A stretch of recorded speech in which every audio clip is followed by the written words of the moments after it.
What's going on, guys? Gas Station here, bringing you the first ever Fire Emblem 4 Genealogy of the Holy War Podghast. We're going to be covering the prologue to Chapter 2 today.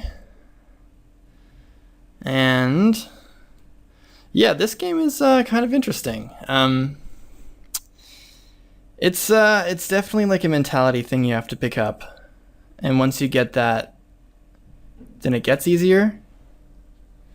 It's kind of a rough start at first. And they kind of throw a lot of information at you, but it's fine. I have the script here. It's kind of funny because I'm using the Naga patch, but I'm also having to reference the old translation script from Serenades. So it's gonna be if I mix up any names or get confusing, I'm sure you guys are able to figure it out. All right, so let's look at the chronology, because that was actually a really cool thing that I really thought helped build up the lore. Opening demo, death quotes. Dude, I want the chronology though. Like, that's what I'm looking for. Introduction. Oh, additional translations can be found here. Maybe we'll find the... Here we go. Found it. So let's, I'm just going to scroll through this. Basically, Grand Kingdom formed west, shift to Republican government, territory expansion, Dark Lord descends on the Archbishop Gaul, the Loptus sect. I think it says Loput sect, but I think this is Loptir. I remember hearing Loptir. I think it's Loptir. Loptir sect, religious order confirmed. So I think this part's important. The year 440, Dark Lord descends to Archbishop Gaul. War of the 12 Dark Warlords fall to the Grand Republic. Great Purge, year 449, Great Purge. Holy shit, 100,000 people died. Holy shit. 452, numerous children burned to death and sacrificed to the Dark Lord.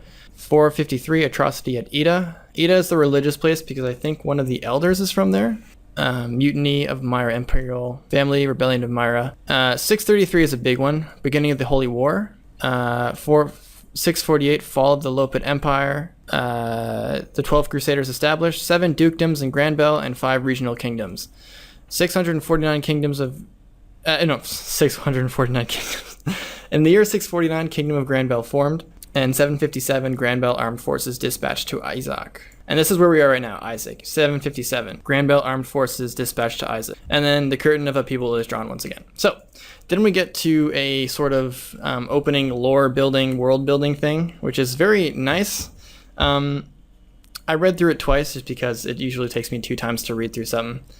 And this is already a nice addition. It's really refreshing from Fates that give you like no world building, so this is really cool. If I sound a little more quiet, it's because I'm back in residence now, so I have to, and the walls are pretty thin, so I'm gonna have to keep it a little quiet.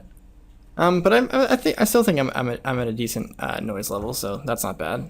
Okay, so Granbell rests in the center of the Jugdral continent, and was founded by Saint Haim, one of the 12 Crusaders. Haim's descendants, the royal family, were joined by 6 additional duchies. 6 additional rubber duchies, each with their own Crusader lineage.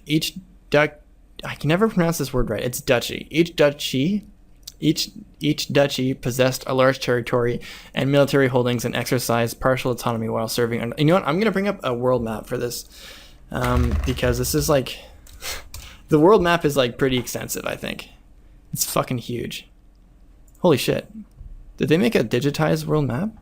Oh, that's cool. They placed all of the maps together as if it was a world map, but we're here. Okay. Copy the image and bring it up by its own thing. Ta-da! Oh, this is huge. Wow. Okay, so we are here. Assisting the prince was his confidant, Lord Violin of Chalpy, the Lord Ring of Jungby. Prime Minister Leptor of Frege felt his position was being undermined. So we have... the government was administered by the highly regarded Prince Kurth. So Prince Kurth is a big deal. And he's the prince of the highly royal family, which are joined by 6 additional duchies, each with their own Crusader lineage. Okay, so I think the royal family is like the big guys. The big cheese. Assisting the prince was his confidant, Lord Vylon of Chalphy, the Lord Rings of Ljungby, Prince Minister Leptor of Frege felt his position was being undermined. Calling the avaricious Lord Langobald of Dozel, the two formed a coalition opposing the prince's authority. So, Langobald and Frege, what is it? Frege and Dozel, and that's in. Okay. So Frege and Dozel are in Granbell. The young Lord Albus of Veltamar, commander of the Royal Guard, had little involvement in government affairs. Only Father Claude of Ida could sense an impending crisis. Is this... Okay, where's Veltum? So Veltum is also in Granbell. And Ida... This is all taking place in Granbell. Okay. Just as this drama was beginning to unfold, news of the calamity arrived from the east. Calamity from the east. Okay. The peaceful town of Darna, located in the Yi Desert, came under siege by Izakian barbarians. Aha! Now looking at the world map for a second time, this starts to all make sense. Massive slaughter taking place. Back in Granbell, the public outcry began to grow, and before long the decision was made to subdue Isaac. Acting on his father's behalf, Prince Kurth departed for the front, commanding the lords of each duchy. Fuck. There at his side, a warrior in his own right, revered for his heroism and bravery, was none other than Vylon. So Vylon is the big deal here. Only a handful of soldiers remained in Granbell. Owing to the diplomatic alliance with Augustria to the west and the Verdane Kingdom to the southwest, fear of any kind of aggression was virtually non-existent. However, that trust was betrayed all too soon. Verdane Kingdom's massive army, spearheaded by Prince Gondalf, crossed into Granbell territory unnoticed and laid siege to Ljungby Castle. Sigurd cried, "Those barbarians aren't laying a finger on Adine." And so then we jump in. So basically, Sigurd, who is, and this is the grand calendar. I like how they just keep referencing the time. That's nice. Right. So Sigurd is the son of Lord Vylon. So the son of a badass. Stayed behind at Chalfie. So Chalfie is in Granbell. It's on the south. With only a few soldiers at his disposal, he was rightfully terrified when news of the invasion reached Chalfie. So where are they getting invaded? Ljungby. So Ljungby to the west, and he had to storm over there. Okay. So then Midir is getting owned, and he gets owned by Adine, and then Adine gets captured. And then, Sigurd is like, "What are you doing? We have to go save them." And then Noash, Alec, and Oifi, they join. And then later, the Verdanites are all being douchey as fuck. And Adine is moved over. Let's skip through this. We don't really need to know. It's just fairly standard banditry kidnapping stuff, so nothing really huge going on yet. Then Kuan and Ethlin and Finn join, and then Alvis gives Sigurd the silver sword. This part's interesting. I'm curious as to why Alvis would give him the silver sword in the first place.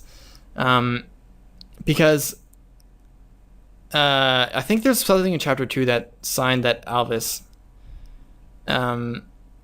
I mean, I did get kind of spoiled by the fucking internet here. It's really hard to be a fan of Fire Emblem and not be spoiled by FE4, which is pretty sad. And in hindsight, I guess it's really dickish on the community's part by spoiling an entire huge plot point of a game. But, yeah. But it's nice. Maybe I can just turn it around and say, well, now that I know what happens to him, actually, you know what? I'm going to hold back on that because I'm wondering if people have not played FE4 and are just trying to listen to me talk about it. So I'm going to try to steer clear of anything I know beforehand. Anyway, so Alvis gives a silver sword to Sigurd, and then Sigurd pieces. And then once they conquer Evan's castle, which is actually in Verdane's territory, right? They cross the bridge. This is cool. This is actually kind of cool because you can look. It'd be actually really cool if there was this side menu thing that showed you where you were on the atlas. Because now that they showed that you take over Evans, which is in Verdane territory, you cross that bridge, which is a border thing. So they literally cross the border to try to find Adine, which then gets Grand Bell involved from the other side against Verdane, which I think is actually kind of cool. I think the visual and you can, like, once you compare what you're actually doing to the world map, it's actually really easy to understand what's going on. That's cool. And the villages, this is an interesting thing, because I think this is the first time the weapon triangle was introduced, and then a villager says what's going on with the weapon triangle, which I'm not really sure. I mean, yeah, I guess weapon triangle was always explained in the village, but this game doesn't really tell you anything. Like, it literally just throws you in there and you have to figure out everything for yourself, which on one hand I can respect because there's a difficulty with that, but on the other hand I'm like, it's kind of worrisome, just because it can just get frustrating, especially with the old translation that was super clunky, and like Give Gold was like, I gotta give huge credits to Project Naga here, because without their translation patch I would be so lost on what commands do, and they did such an amazing job just making everything sort of, they gave like a modern twist, like they put modern like modernizations big time that were needed, because compared to both translations, like the one that was before the Project Naga patch, like that one is so archaic compared to this one now, which is really sweet. So they did a really good job with that. So kudos to you guys. I don't even think I would be playing this game without that patch. Honestly, I know that sounds kind of entitled on my end or something, for lack of a better term, but fuck that old patch, man. Compared to the Project Naga patch, there's literally no comparison. And it's so easy to patch. Man, they did a really good job. Kudos to them. I think Book of Hulseti was leading it or something, so good job on you. So Azel and Lex, they chat. And then Ethlin with Sigurd. I like how they all have conversations. That's good. There's no supports in this game, so it's really important. And I actually sadly figured this out a little too late, and I missed some items. But the talk in the menu, in the character menus, is actually kind of it's a good idea, because that's literally the only way you can have characters interact with each other is with the talk conversations. But I really like how they at least showed us. They really could have gone either way here by just not letting you know who can talk to who, which would be really frustrating. So I appreciate how they do like authority, lover, and conversation. That's a nice touch. That was a nice touch. It was a really smart idea to do that. For a game without supports introduced yet, that was probably the easiest route to go. And then once they had supports, they could actually just expand on that, because the support menu showed you who you could actually support with. So basically, at the end of the day, Sigurd wants to rescue Adine, who gets taken from Jungmi to Evans, and then you have to get her. So, in terms of the gameplay, which this is the part that is the huge sort of the best part, or like it's an interesting part, because for Fire Emblem, gameplay always revolves around so much about how the map is designed. I feel like gameplay matters, like map design and game design is so intertwined in Fire Emblem, more so than in other games, because there's just so much that that's involved in the map design. And this is what I was really wary of, is how I would feel about the huge scale of the maps. That's something I was just not sure if I would like it or not, and I'm still sort of. I'm lukewarm. The large maps, I understand the appeal, and I understand the compensation that they had by having a lot of mounted units, and I'll get into that later. Of course, there is drawbacks to this. Obviously, if you're not on horseback, you fucking suck. Just straight up, you're bad. They really are very close to like realism here. It's like FE4 is obviously, there's magic and there's fucking flying horses and stuff, but it's also really grounded in the fact that in reality, if you had a horse in these times, you were just automatically better in every way.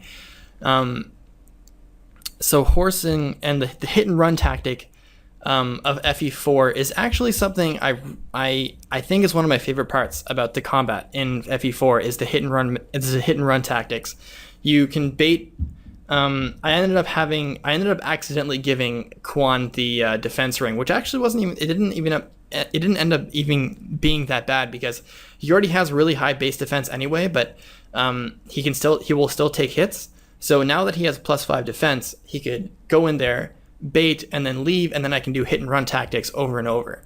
But that is pretty much like the main strategy I've been using for the past 3 chapters is more or less hit and run. Or like rushing and hit and run. FE4 is something else. It's like, and I say that not to praise it, but I say it as an observation. Like, the maps are huge, but they give you a lot of horses, which makes the map not as big, but they also give you foot units, which makes the map really bad for them. And they're good units, but they're not so spectacular that you want to wait for them. They all just instantly fall behind. Deirdre has amazing tanking ability, but her movement isn't high. And that's what's up. That's the way it is. So, a lot of my foot units have obviously become relegated to being grinding at the arena. In terms of characters, Sigurd is amazing. He's like probably one of the best characters in the game. He is the best character in his part of the game, obviously. Perhaps maybe the entire game. I don't know. And I'd argue that he's probably one of the best in the franchise in total because he is just so good. He has amazing bases. He's a pre-promote that gets experience really quickly. He has the best sword. He has a hugely good sword, like at the very beginning of the game, and he can just take on everything. So he's definitely like the leader of this place, which makes sense because he's an established fighter. He's the son of Vylon, who is also like one of the greatest fighters in Grand Bell and in all of the world. So yeah, makes sense story-wise that he's amazing. I thought I was gonna like Alec at first, but he's really weak. He actually is picking up slightly though. His strength is getting better. And in the later chapters, when there's sword users, he's good with the Iron Lance to guarantee double because sword users are usually, I guess speed doesn't matter. Right. Speed doubling is a skill in this game, and Alec has that doubling skill, which is pretty solid. Noish is really solid. Midir is actually, I really like Midir. I like how we can hit and run with the bow. Mangs covered this briefly in our podcast together, and he said horseback archers are really solid for hit and run because that's generally what they did in battle. Is according to him, I'm not a fucking expert or anything, but I can imagine them going in, going out, just continuously harassing the enemy. I like Midir's role. He's really fun to use because he can go in, pick off enemies, and then he can leave. Lex is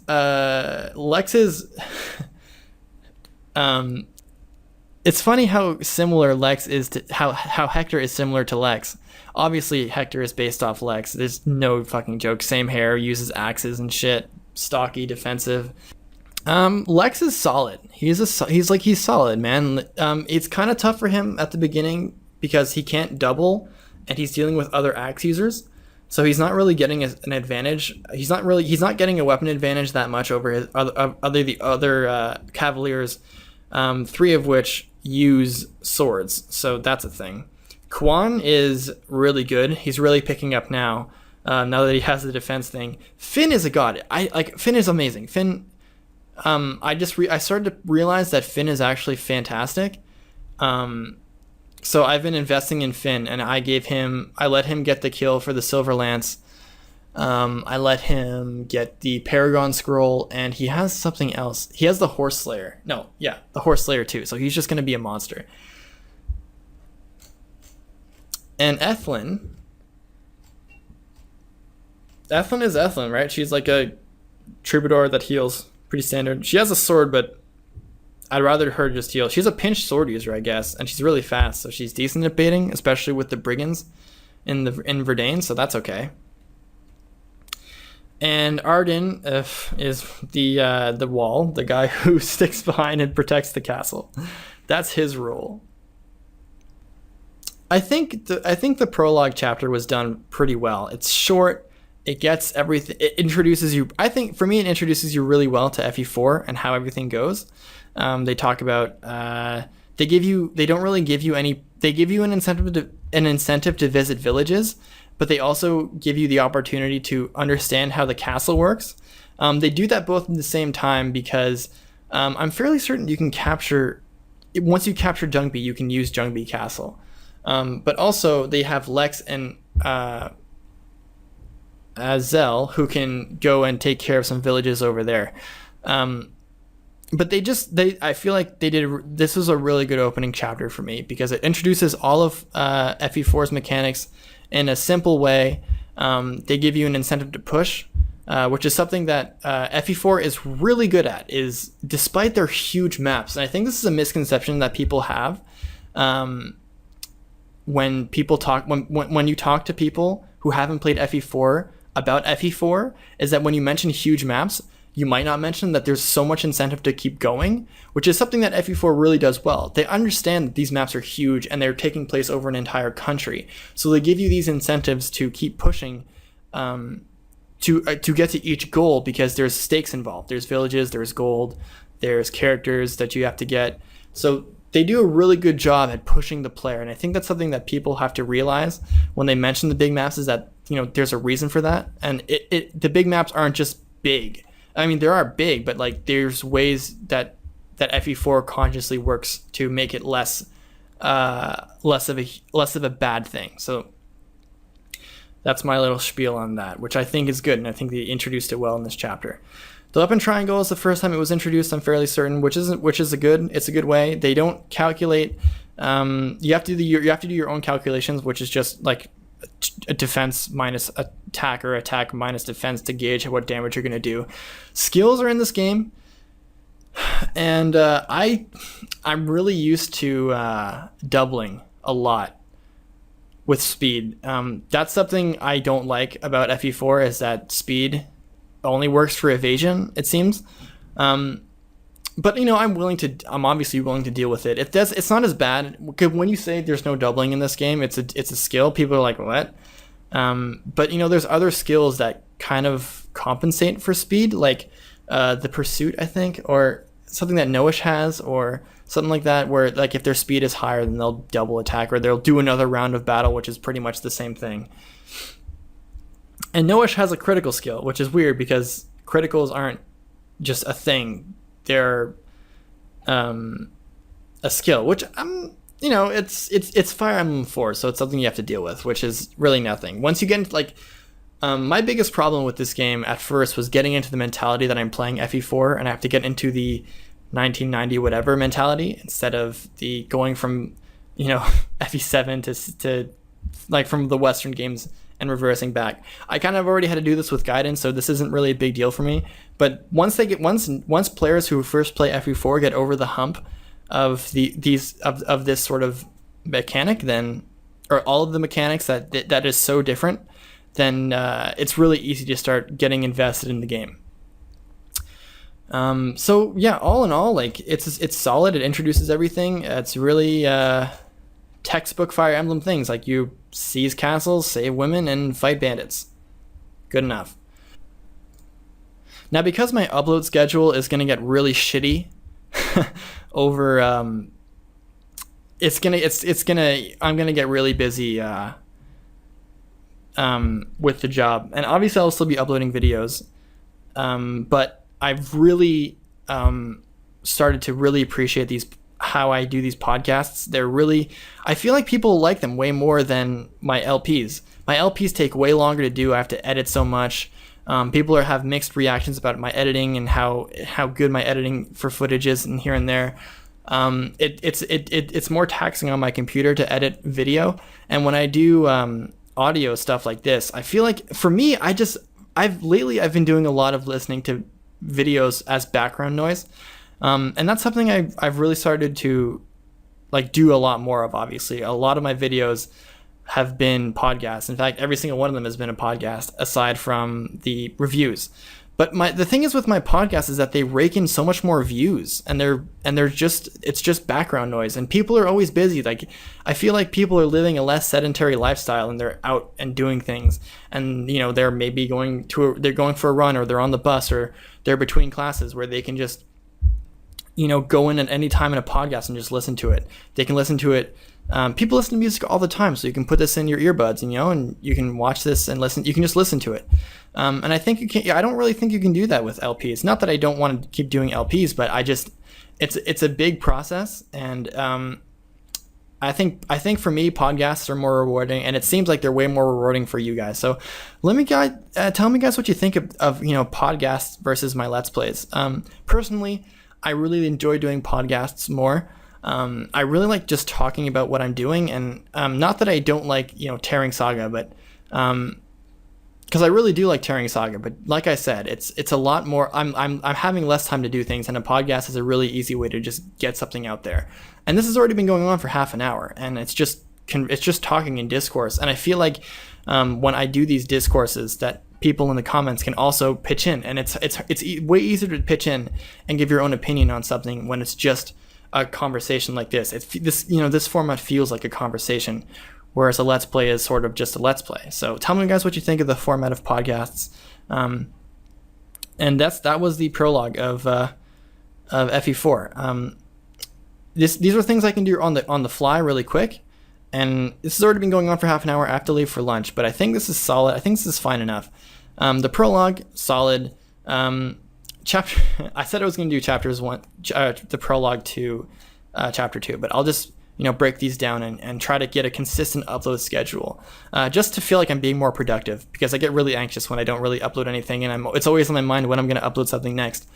So that's basically what I mean. Yeah, that's what it is. Tell me guys what you thought of the prologue, what you guys thought of the new mechanics. If there's any one of you who played FE4 after being spoiled by the Western games and you went back, tell me how the problem was for you, if there was any, how you appreciate these mechanics. I'm like, even though I'm praising the first chapter because I think they did a really good job of it, I really didn't like chapter 2, and I'll get into that once I get into it. But that all said, I'm gassed. I'm sorry this took so long, and I'm sorry this is only half an hour and just one chapter, but for my sake, for the sake of uploading on a consistent basis to stay active on my channel, I think I might just try to dial in on one chapter and just see how far I can go, because these chapters are fucking huge. Like, I spent half an hour talking in the prologue, like just the prologue. These chapters are monstrous. So yeah, I'm gassed. Please leave a like and comment, and I'll see you guys next time. Adios.